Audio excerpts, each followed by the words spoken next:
Hello guys, শুভ অষ্টমী। আজকে বেলা যাওয়ার উদ্দেশ্যে আমরা তিনজনে বেরিয়ে পড়লাম। সরি গাইস, আমরা তিনজনে এখন দুজনে পেছনে আসছে, দাঁত খাইতে খাইতে ভুলিয়ে গেছিলাম। এদিকে দেখছো কেমন হাত তুলছে ওর উপর দিকে, আবার হাসি দেখো ওদের দুজনে কার। আবার কিছু যাওয়ার পরে দেখি কজন রাস্তা মাঝে ধুতি পরে দাঁড়িয়ে আছে, ভাবলে আমার সঙ্গে মারামারি করবে, কিন্তু মারামারি করবে না, চাঁদা কালেকশন করছে, জানি না ওদের কি পুজো। তারপর চাঁদা দেওয়ার পর আমরা বেরিয়ে পড়লাম বেড়ালে যাওয়ার উদ্দেশ্যে। তারপর বন্ধুরা আমরা বেড়ালে গ্রামে পৌঁছে গেলাম, দেখতে পাচ্ছ তোমরা। তারপর মেলার মধ্যে যেয়ে দেখি দুজন সেলিব্রিটি ঘোরাঘুরি করছে, বডিগার্ড ছাড়াই রোদের মধ্যে আমরা ছবি তোলার জন্য হুটোমুটি করছি, কিন্তু অবশ্যই ছবি তোলা হয়ে গেল।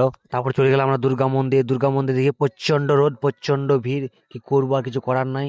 এদিকে আমরা দেখি একজন আবার চিৎকার করে বলছে, বিরোধীর মধ্যে কেউ ব্রেন খারাপ করবেন না, সোজা পথে এসছেন, সোজা পথে ঘর যাবেন। তারপর দুর্গা মাকে প্রণাম জানিয়ে তারপর বেরিয়ে পড়লাম পাশে গ্রামে জামিরা বলে এখানে এক গ্রাম আছে, গ্রামে খুব সুন্দর বড় দুর্গা মন্দির আছে, ওখানে যাবার উদ্দেশ্যে। তারপরে বন্ধুরা দেখতে পাচ্ছ জামিরার গ্রামের গেট আমাদের জন্য অপেক্ষা করছে। এই পথ ধরে আমরা এগিয়ে চললাম সেই বিখ্যাত মা দুর্গার মন্দির দেখার উদ্দেশ্যে। আমরা দিনের বেলায় গিয়েছিলাম বলে বন্ধুরা সেরকম ভিউটা সেই লেভেলে লাগছে না, রাতে গেলে বন্ধুরা সেই লাগতো, তো কিছু করার নেই বন্ধুরা, আমরা দিনে গিয়েছিলাম মা দুর্গাকে দর্শন করতে।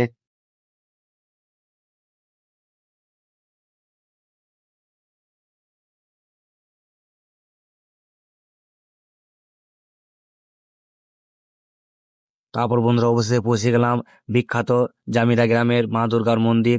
তারপরে বন্ধুরা মাকে দর্শন করে আমরা বাড়ি যাওয়ার পথে বেরিয়ে পড়লাম রোদে চ্যাট হয়ে। উপায় না, আর কি করবো, যা রোদ দিচ্ছে। বন্ধুরা ভিডিওটা এখানে শেষ করছি, পরবর্তী ভিডিও দেখা হবে। Tata, bye bye.